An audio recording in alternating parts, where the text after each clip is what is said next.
Plus, what we're doing there is,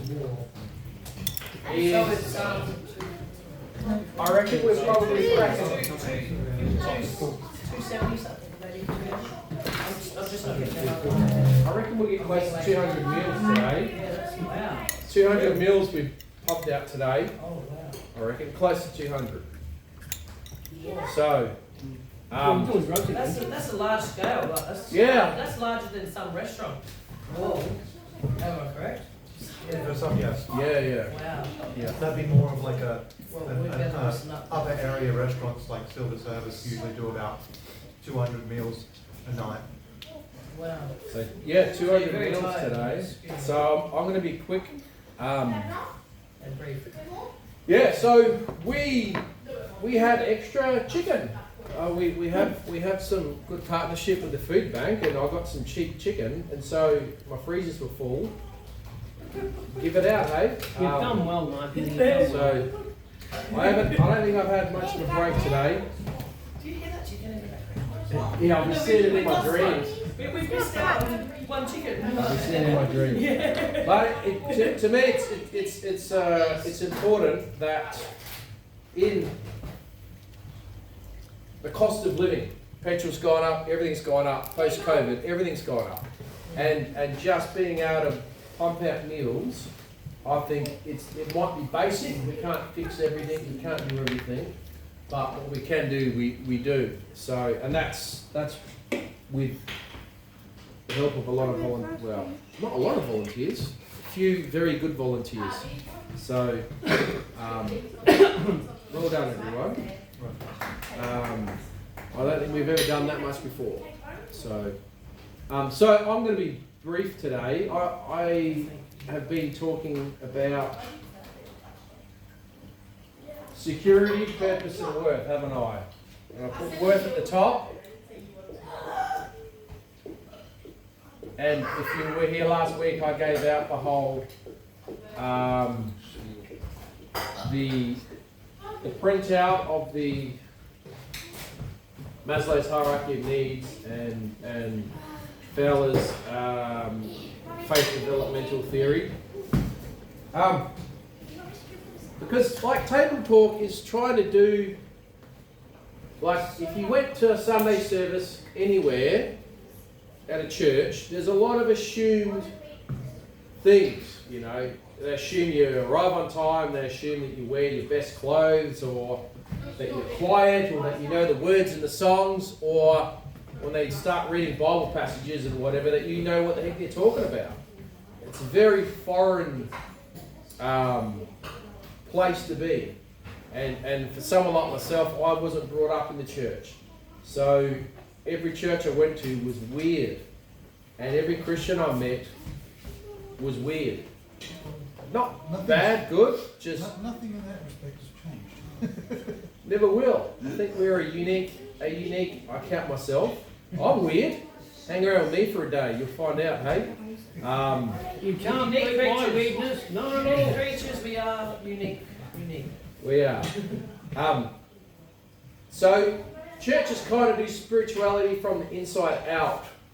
Whereas table talk, we kind of try and do it from the outside in. So we start on the outside. We'll start not with a bunch of religious assumed knowledge or with a culture or with something that you're not used to, but we'll start from the outside and then we'll kind of try and track in, and hopefully some of it can make sense.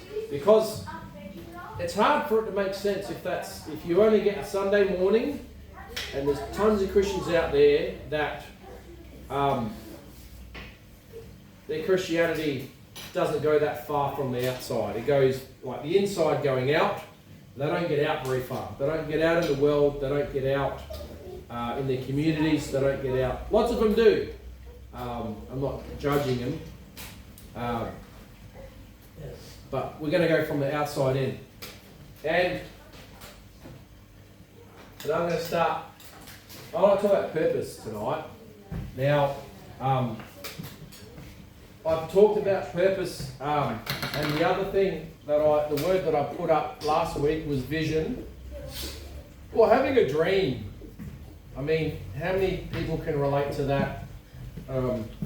There's a there's a great movie scene in the movie called Mr. Deeds, and it's about this man. Adam Sandler plays a character, and he inherits this massive company, this big corporate entity, and in the corporate world he gets backstabbed and cut out of his ownership. And at the very end, he's trying to save the ownership and the future of this company.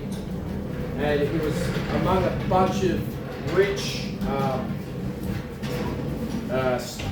what's it called, shareholder types, you know. And he said to them, "What did you want to be as a kid? What did you want to be as a kid?"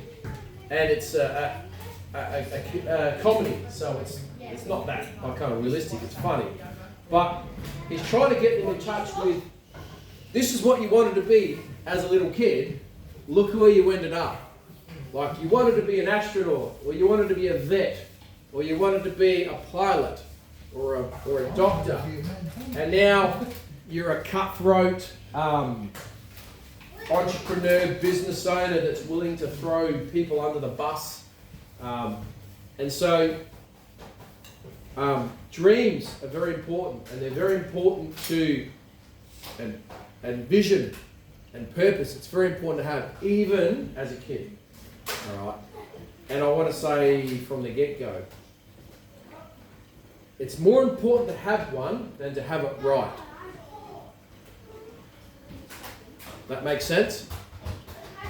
It's more important to have a dream, a vision, a purpose, than to get that right. Then for it to be happening, if it's not happening, So it's, you don't have a crystal ball, I don't have a crystal ball. All right? But if we never have a sense of purpose and a sense of destiny and a vision or a dream, we're not going to achieve anything. Well, our lives will just become about us, and it will become a black hole. And so, where do I want to go with this? You can tell I'm really prepared. What happens when that dream, like, say if that dream was there once upon a time and then all of a sudden it disappears completely and it's going to come back? How do we know in a hurry? What can we do there? That's a great question, and that's exactly where I'm going to go. Yeah, excellent. Yeah. So I kind of learnt this out of necessity where, as a kid, between the age of about, when I could walk till I was about 11, I wanted to be a soldier. Same, for real. I just wanted to be a soldier. I watched every war movie, every war comic. My uncle in England, when I visited him, he gave me some World War II Nazi badges and told me some stories. I heard my granddad served in the British Army. He was on the forts. So I couldn't get enough. For my birthday, I would get camo boots. I remember even getting some black boots. They were girls' boots. My mum said, these are girls' boots, but they were closest thing to army boots that I could get. Yeah. So I'd be dressed up as an army. I'd play in the creek. I'd build forts. I'd have guns. And your mind was set as army. Yeah. And I had no plan B. Just want to be in the army. So when I was 11, I went to church, and that was a whole other backstory. But from a young age, I felt a change to become a pastor. That's all I had in my head, like a pastor. I had no idea what that meant, what direction that would take me, but it seemed to shift me in a different direction. So if you fast forward from 11 till, I think I was 33. 33. I think I was 33. Completely different phase of my life. I had done the work. I had gone to university. I had done the work there. I'd done the work as a pastor. And that's where I met Sabrina when I was working as a youth pastor. And I met Deb and Frankie there. They were from when I was working as a youth pastor at the Salvos. Now I won't go into too much detail, but my whole world got absolutely torpedoed. I did, in my eyes, I did nothing wrong but my best. I went over and above. I loved the people that needed it. I had kids from broken homes, single parents, lower socioeconomic, bullied. I even had kids that were bullies, and I used to teach them boxing, teach them to control their urges, and it was a good time. And I thought that I was going to become a Salvation Army officer. I was getting groomed in that direction, and so that was it. I thought that was it. I was happy, even though I thought the uniforms and the lingo was weird. They have this whole militaristic lingo. It takes a bit to get used to. But it blew apart. And it wasn't my fault. In my version. This is my version, okay? You'll hear other versions. Alright? Give me my version, okay? It blew apart so badly that I absolutely had to go back to the drawing board. I had no option. To me, and I tried to go back to church, and I tried to fit in and pick up the pieces somewhere, and I couldn't do it. I remember going to a local church that I thought I could fit into and help, and I said something to the pastor that I was talking about suffering and going through some bad stuff, and I mentioned this phrase, the dark night of the soul. And the following Sunday, because he was a charismatic guy, he got up and he said from the pulpit, I don't believe that there is a dark night of the soul. I believe that you should be able to live in the glory all the time. And you never have to kind of suffer or go through anything. And I was like, well, if you're actually going to kind of knock me or diss me like that, and not try and listen or understand or anything, and you're going to, from the pulpit in front of hundreds of people, knock me like that, I'm not coming back here.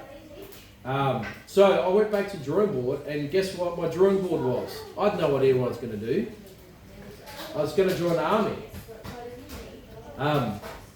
That was it. I had this, I was angry, and I was angry.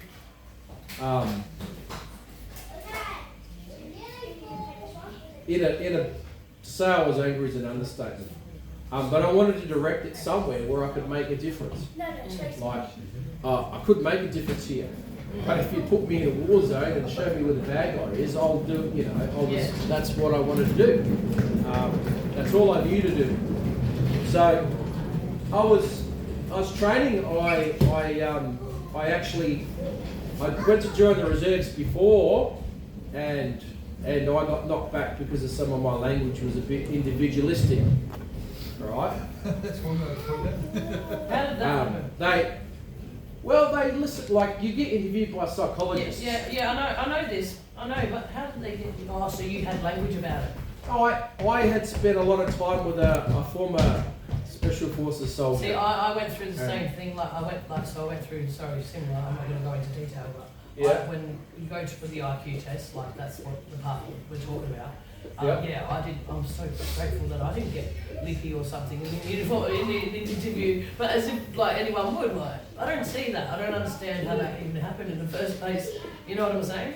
Yeah. So where did they get that language thing from anyway? In the first place? They said something like, "What do you look forward to do?" And I said something along the lines of, "I'm looking forward to compete against some of the younger guys because I was older. I was in my 30s." Well, that's pretty bad. And they're like, competition. They listen to it like that, you know. Yeah. So I'd spent a lifetime working with teams and working with people. And so they said, I think you need to go back and I think you got treated unfairly. Play team sport, yeah. So I went back and played a season of C-grade football at my local club that I used to play for. And I went out there in beast mode. So I was fit and it was good for me. Because they asked that question, what would you rather do? Would you rather be going out and partying on this night, or would you rather be saving fighting for your country? And that's that question, isn't it? That's the question. Yeah. Well, that one should be my answer was I'd rather be fighting for our country, of course. But As if they didn't. Yeah. So well, that was an opinion. They were supposed to expect that. well, they sent me away, and so when I came back to join the regulars, I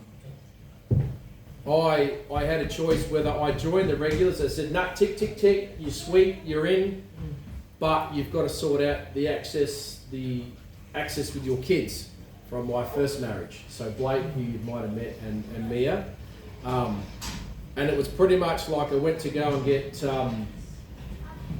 more custody. I wanted to get full custody of my kids, basically, and I soon found out I was getting laughed at for that. Anyway, that was the only goal that I had. That was the only purpose that I had. That was all that I had. And then, this is what happened. This is an answer to your question, right? One of the kids from my youth group, I found out on Facebook, had committed suicide. And he was part of my boxing group, and he was part of a close group of lads, and I'd worked with him for years.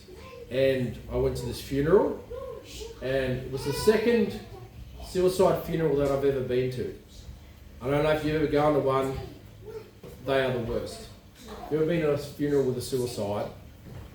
If you've ever been to a funeral with a suicide where there's a mum there, alright, it's the worst, right? And I was sitting there, there's all kids that I'd been in my youth group, and you could see there was no hope. They're like, how did this even happen? How do we miss it? We're all young, we're full of vigour, we're full of hope, and one of these guys committed suicide. And when I was there, I know what it's like to say prayers and have nothing. You are right, it is different. I've been to one myself. Yeah. Yes, it's really bad. And in this atmosphere, I said to God, I said, if I could stop this from happening again, I'll put my hand up, even though I don't want to. I said, I love you, God, but your church, I couldn't get on with the church. Yeah. It was bad. Yeah, like, stuff the people, stuff all of that. I was just hurt, disappointed, burnt out, used, abused. And anyways, so I said that prayer, I didn't think anything of it. And I went to work as per usual. I was working as a residential care youth worker. And I walked in, and there was one of my friends that I knew from college. He was a Christian. And I walked in the placement, and the first thing he said was, there was another worker in there. He said, ask Mark to help. He was a youth pastor. Ask Mark. And she straight away goes, do you want to help build a youth group? And I said, like, I was taken back. Like, I was like, my instinct was like, hell no.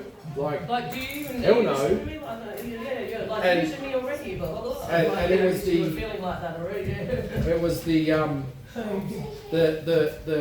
fastest, most direct answer to prayer I've ever had. And I'm like, I can't say no to this. So I went along and started to go to that church, and that didn't kind of work out the way that it was. And then out of that time, that's when Father Gary rang me out of the blue. And he invited me to come down here.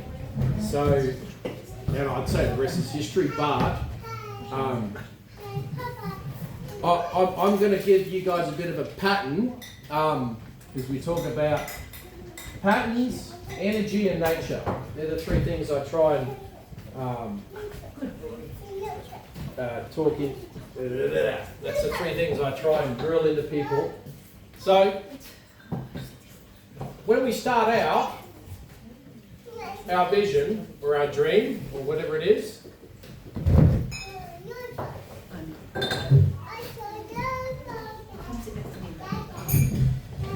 it starts out very broad and very vague. When I was 11, I didn't even know what the word pastor meant. I went away and read the Bible, but I had absolutely no idea what it meant. I had no idea how I was going to get there. I had no idea what it entailed. I just thought it was something you eat, Yeah. I know. I had no idea. about church. And when we start out, it's like we have to get God brings us this deeper sense of a calling, this deeper sense of a purpose, this deeper sense of a destiny. Like, my life means something. I don't want to waste it. I want it to count for something. I don't want to waste it. And it starts out very vague, and then we start to, and this is where I'm trying to say that you're better off having any vision, even if it's wrong. All right, because when we grow, when we develop, when we move along this way, we start to develop, and this is the important part. I'm going to write that out. Skills, capacity,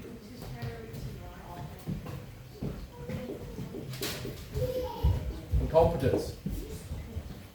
So it's all good to be naive and childlike and in wonder about, I want to be an astronaut, or I want to be a Mother Teresa and feed the poor, or stop World War III from happening, or be a spy or something, whatever it is. But you have to have goals. You have to have a direction. You have to have something concrete. You have to let the rubber hit the road. And so that's where, when we move along, we have to start to develop skills. When I mean skills, it's like you have to be involved. It's not magic. Like, God calls us and God puts the desire in our heart, but you have to play along. All right? If you can't get out of bed in the morning, all right, start with that. All right? You're not going to be walking into the fullness of your destiny or your purpose. You're not going to be helping the world if you can't get out of bed. All right? If you can't overcome those obstacles. Get around people that see that potential in you. Get around people that can teach you skills. And guess what? You might be doing something completely random. All right? Some of the jobs I've done and some of the skills that I've learned, you think, oh, that's got nothing to do with being a pastor. All right? And you'll find out later on, wow, luckily I learnt that skill. My first job was working in a zinc plating factory. So it's probably the crappiest job you could probably do. Because not only are you doing repetitive factory work, but your environment is massive tubs of acid, tubs of caustic soda, and dirty grease. Dangerous fumes. My sense of smell has not been the same. It still hasn't come back after 30 whatever years. That was my first job. Now in that job, the skill that I learned, even though you think it's a complete waste of time, is I had a supervisor there who was also my drug dealer. And because I was there, because I was dropped out of school because I just wanted to smoke drugs and drink and all that, I was pretty useless. I could arrive on time, but I wasn't the greatest worker. And this supervisor had a go at me once, and he really had a go at me, and I wasn't the right person to have a go at, because he didn't know that I was going to pick up the hammer next to me and take his kneecaps out. That was literally what I was going to do. And I'd done that particular thing, but I'd acted in serious violence like that before. And something clicked in my head where I went, I'll show him. He thinks he's better than me, he thinks he's whatever, he's treating me like crap. And I got my anger, that energy that was going to be destructive, and I channeled it. And actually, out of my anger and my hatred, I actually became the best worker there. And the company actually wanted to offer me an apprenticeship.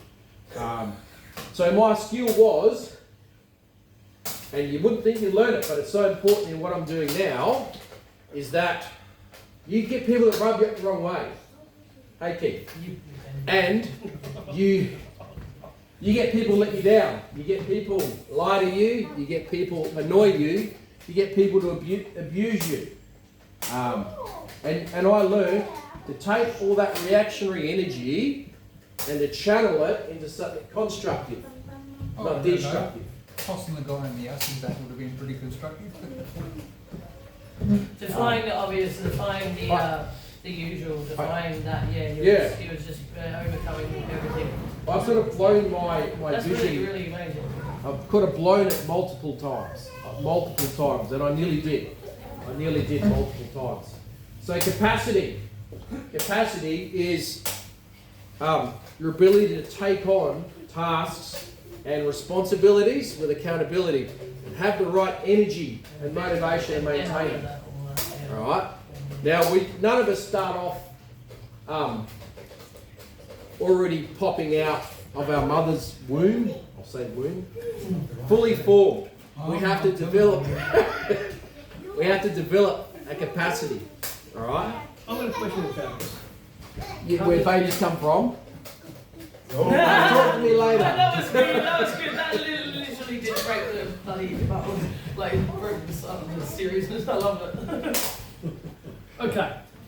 My question being, and on a very serious note, Yeah. if we don't come out whole, can we ask the question? Where's that? Where's that? Don't come out whole. You said you don't come out whole. Oh, did I? As in, fully formed with this capacity. Okay. And last is competence. You got to be able to have. You got to be good at it, and you got to be able to do stuff, and you got to learn these skills along the way. There's nothing worse than seeing someone who's entitled or someone that's got a position that didn't earn it. Has anyone ever been in a job like that? With someone next to you, they didn't earn it.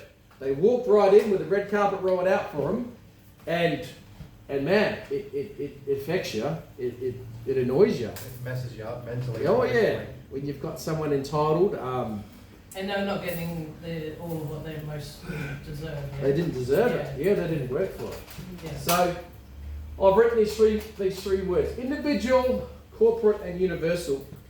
So the good news is, and this is like we try and talk from patterns, right?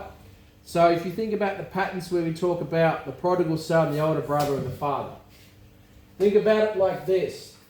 And I won't use too many analogies from the Bible. The prodigal son had a vision. He got it wrong, right? His vision was to go and explore and taste the world.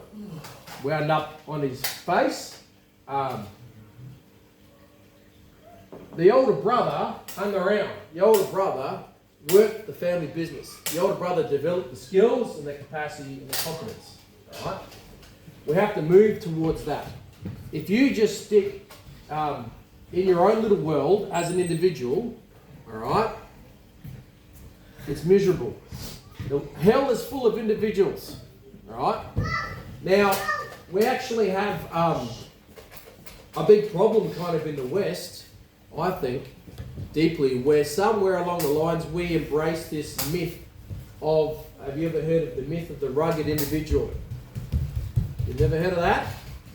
It's kind of like it emerged kind of in the Wild West and, the American dream where, if you work hard enough and you're tough enough and you go for it, you're ambitious individual.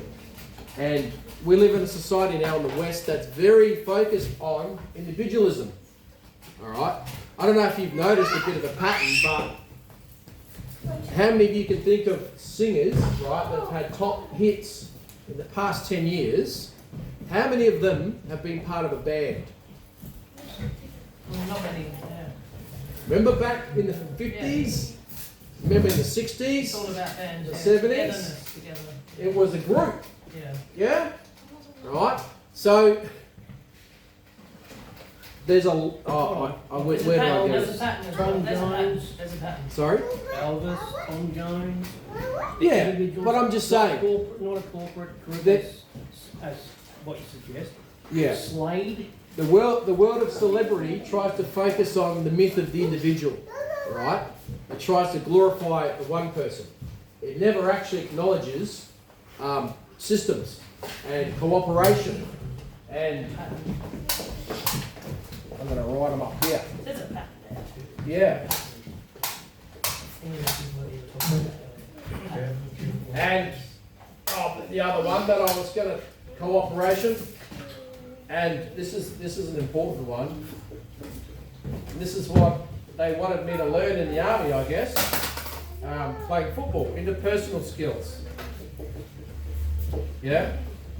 If you On a Wednesday you had golf, you had soccer, you had football, and you had yeah. on a Wednesday. Yeah.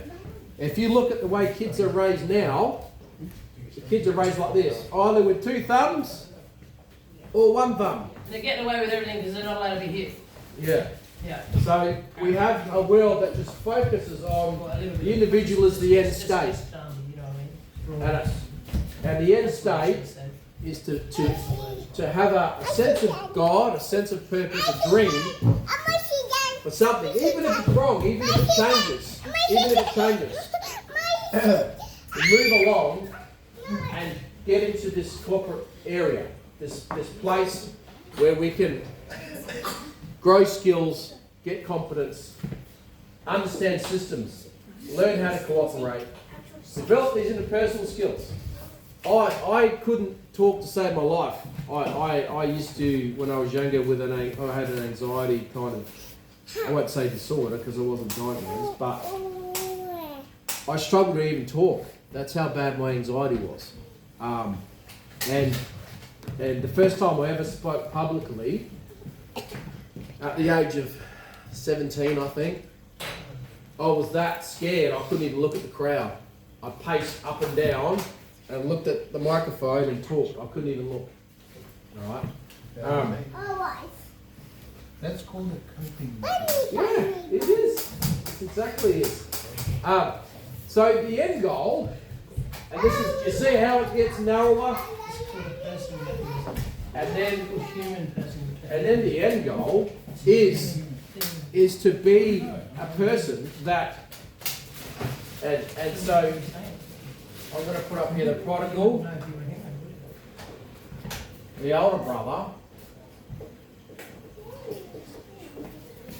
and this is the father. So, I'm going to say this. The end goal of parenting, right, is to enjoy your grandkids. You want to raise kids that can be good parents. And you want to enjoy your grandkids. You want to open up and be broader. You want to have enough experience. See, the father had the ability to hold the love of the prodigal, who was the messed up one, and he could hold the judgmental, bitter brother. He could hold them both, love them both from where he was at. The two opposite ends of the spectrum, the paradox. The Democrat and the Republican, the liberal and the conservative. Alright? The pagan and the super religious Christian, the legalistic Christian, the closed brethren or the Jehovah's Witnesses. Nice one, Mark. How We had about to the stop one them. that's all of the... We had to stop them coming from our door, didn't we? Because, well, you did. I did. Because I love talking to the Jehovah's. Just don't tell me you don't believe in God. No, because I challenge them about Trinitarianism and where Arianism is anyway. Oh, that's good. But they keep coming back with more educated people, and I wanted to keep going until I could see the final boss. And they keep coming back with someone to help guide them. And Cherie put the do not knock sign up, and I didn't see the final Joho boss. There's a bit of everything sort ofness going on there. And I love it. Like, what about them? Yeah, that's where that comes in. I'd like to say there's a bit of everything that's in everyone. Yes. Yeah. So All of them things turn into one. So the vision is, so the vision is Life's great. what I'm supposed to do, right? The corporate is what are we supposed to do, right? This is what is God going to do. This is bigger picture. This is bigger picture. This is seeing God in a vague way, in a sensing way. Oh, I feel like something out there. I can't quite describe it. I don't know. I don't have any experience to put to these feelings. Right? This is having all the experience, positive and negative, where you learn to see God in things. Right? You learn to see God in situations. Right? This is learning to see God in all things. This is loving your enemy. God no. You shouldn't love your enemies. That's because you're down here. You're supposed to blow them up. Says so. So the goal is the universal. The goal is to hold the two things that are warring at one and love them. All right, I wanted to be quick, so that's that. I'm going to finish with that, and we can. No, you can talk now. No, you can. No. I want to hear you talk. I've talked That's why enough. I like doing that. You can. What was the so back to the answer? Did you answer it? And I just got ahead of myself and just was excited and forgot about it. Maybe you did answer. Which answer about what do you do when you? Yeah. Hang in there. Like I said, my I'm goal. going to anyway. My goal shifted from being what I thought I was going to do to being in the army. But I knew that I had to have a goal, or else I was going to stop and be bitter. I was going to stop and complain, and I was going to stop, Point of it, so we're just going to keep going. and I was going to become a black hole. Yeah.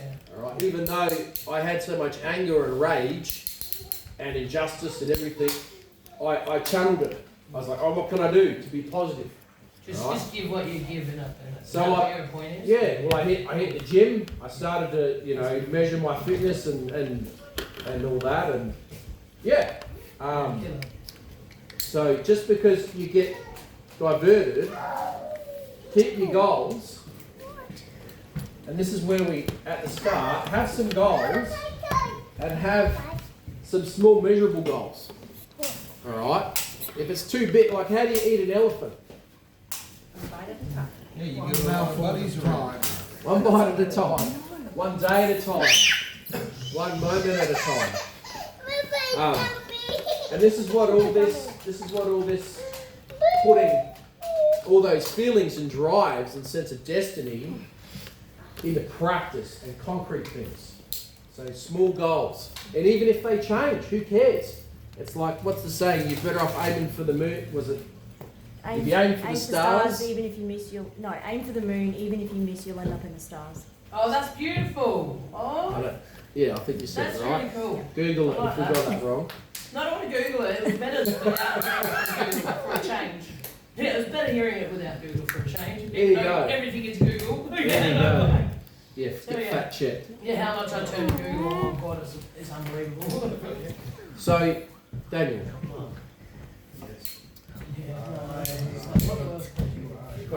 Yep. Because my brain's just going to fill with the basket. The Father. Yep. Now, what was that? That was the divine is everything, knowing that it's all there.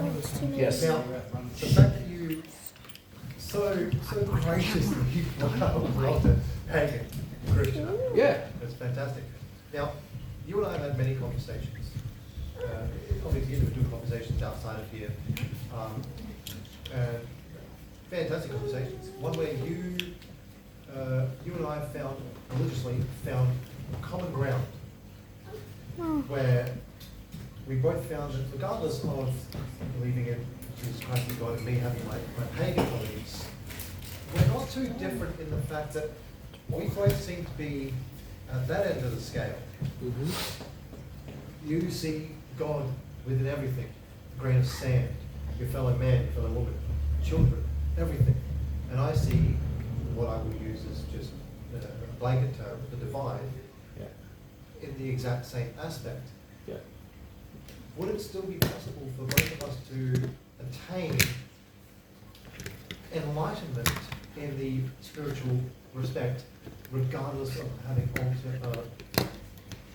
opposing faiths? I wouldn't really say opposing, but different faiths. Two different outcomes, yeah. Same sort of. Not obviously, yeah. Yeah. Not I can in see it the same happening. place. Because she's both work really well together in the kitchen, if I might say.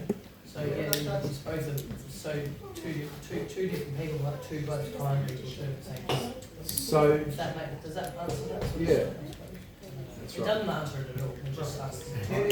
What it does Says is, something about it. no, what it does is it answers the physical aspect of it. Yeah, physical. You know, which is very true. Like, Physical, I don't know. Mark and I bounce off of each other very well in the kitchen. I mean, Yeah. when Mark's in there, obviously, he's boss. Cause You mean physical strength or physical I mean, to be able to bring yourself here, upon things? here, being physical. physically, like Yeah, you see me physically. Just in a this is physical more- form, in a physical way. Yeah, this is more of a spiritual question. Like, Yeah, because, you're right. Mark being Christian and me being pagan. yeah. That's interesting. Yeah, physical in spiritual ways. So, yeah. so I'll answer it a little bit like this, and this might not be an answer at all. We'll see. Well, it's a pretty hard question. So, Actually, on that note, But I So like it, it's a the- hard spiritual question. is physical. It's pretty hard. so the Yeah. the journey towards this is actually cloaked in mystery and reversals, because this is something that you cannot achieve on your own.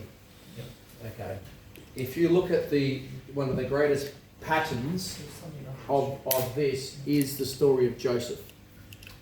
Okay, so Joseph started off with dreams about 12 sheets bending down, and was it 12 stars? 12, you're going to help me with my memory, is that right? 12 stars, 12.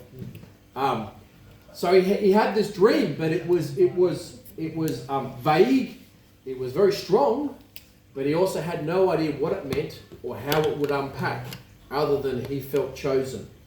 Okay, and he acted chosen.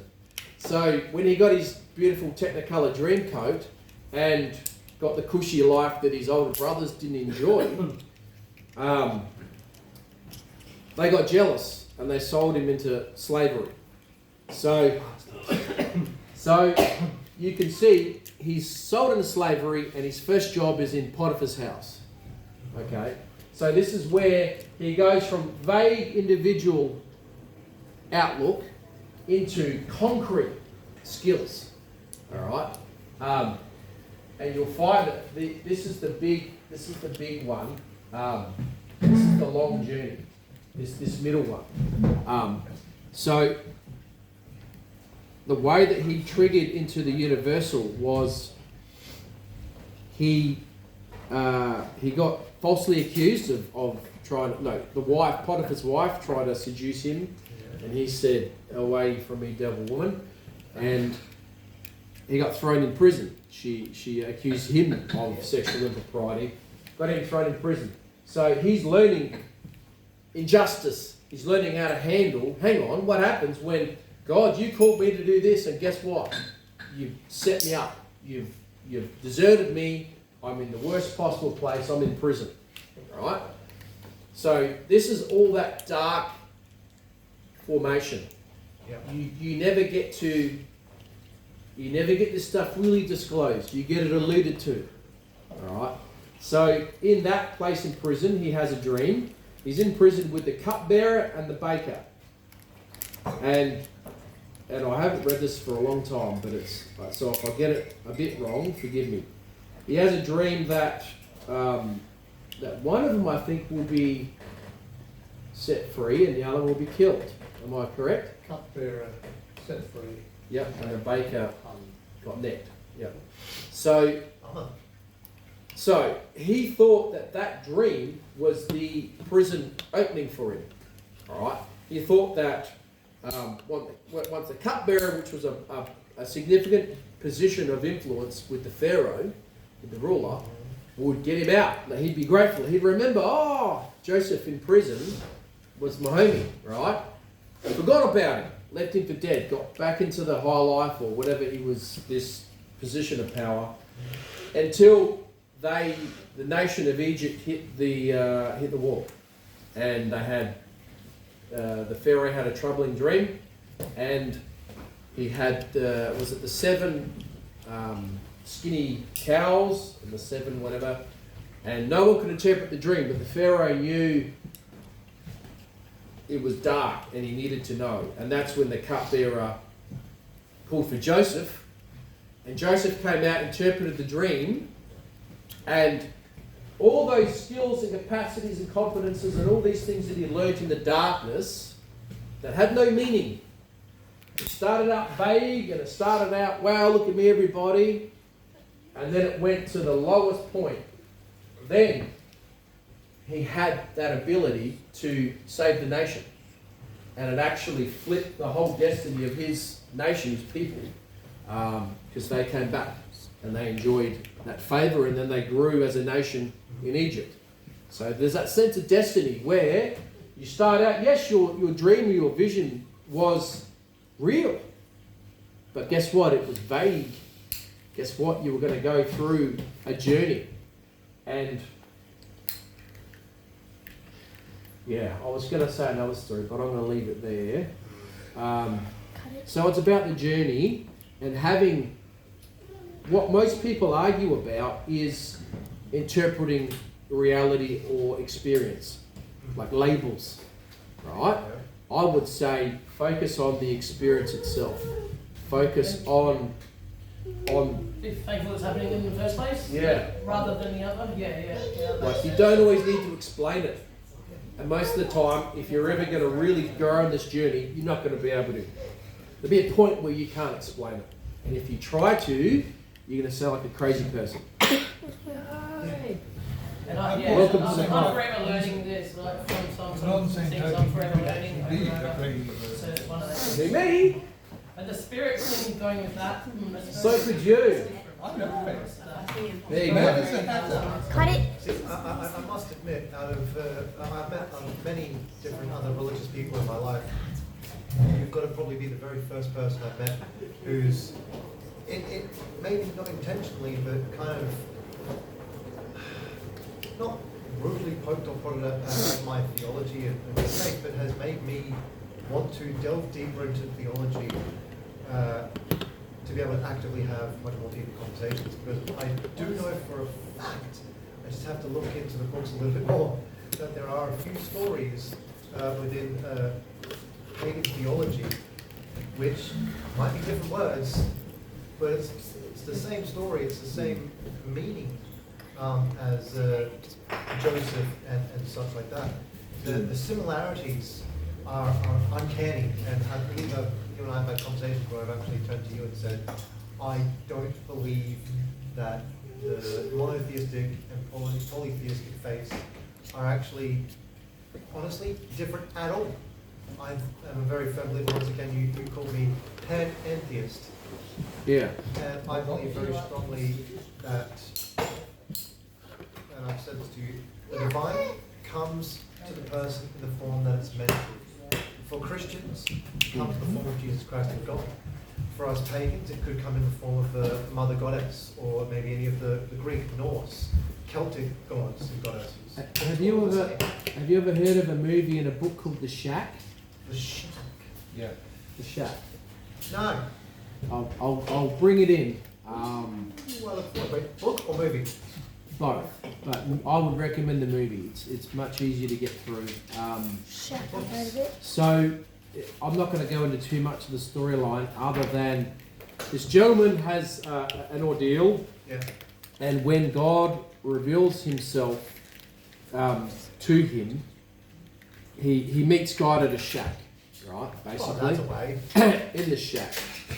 I'm not going to give you any spoiler alerts, other than when he meets the father, it's a rotund African American woman. Yeah, I can see that. Okay, so after a while he gets his head around it all, and he kind of says, if you're the father, why are you revealing yourself to me like this? And the father says something along these lines, that because you wouldn't have accepted me if I'd come in this other form, because of the issues that he had with his own father, his earthly father, tainted him. So a white, masculine male wouldn't have represented and got under the skin Doesn't represent and behind the In other words, he is being very deceived. the defense mechanisms. No, it's getting behind the defense mechanisms. Yeah. Okay? Getting to the heart. God is the God of the heart. All right? Beyond the conscious, rational, because our conscious, rational mind is full of self-protection and defense mechanisms and trauma and you know, who's behind me and you know, like I walk past this place if I'm gone for my early morning walks and there's a certain branch at a certain place, every time I'll go like that because it just sits in my peripheral vision, you know. And so we're jumpy creatures, and that's our rational mind. But God gets so deep into the, you know, the depths, the places that other humans can't get. Yeah, I think that's maybe why, like, you say God reveals himself, you know. Themselves, I guess. We don't have to gender God. Yeah. Reveals himself to us in whatever form will be more appealing to us. I think that for me, and why, yeah, okay, I call myself a pagan, but the use of labels for quite many years has been kind of off-putting to me religiously, because I don't really believe that labels should be put onto it. In a personal view, even though, you know, I proudly say I'm pagan, I don't believe we need to use titles like pagan or Muslim or even Christian. I believe that the divine is a divine, and it comes to us in our time of need. It comes to us with the truth, which is love, understanding, and acceptance. 3 things that us ourselves as human beings are not able to willingly and freely give to each other because we are just filled with doubt and angst. That is the human condition there. The divine doesn't have that. The divine just has pure understanding, light, and love. And it wants that for all of us. Now, that doesn't mean I'm going to come to church on Sunday and look at Father Michael there and say, you shouldn't call yourself a Christian. No, use the titles that make you feel comfortable. I'm always going to be a pagan, but I'm always going to believe in the divine, in the fact that God, Jesus Christ, the Mother Goddess, have always come in forms of light, love, and understanding. And I think, for me, that's just something beautiful. Yeah. Yep. We'll have to keep chatting as we go. I'm going to wrap it up now and get some dishes done. Yeah. Because it's getting late. But thanks for everyone's attention. I wasn't planning to go that long. I did. But you did again. Beautiful wording as always. I was going to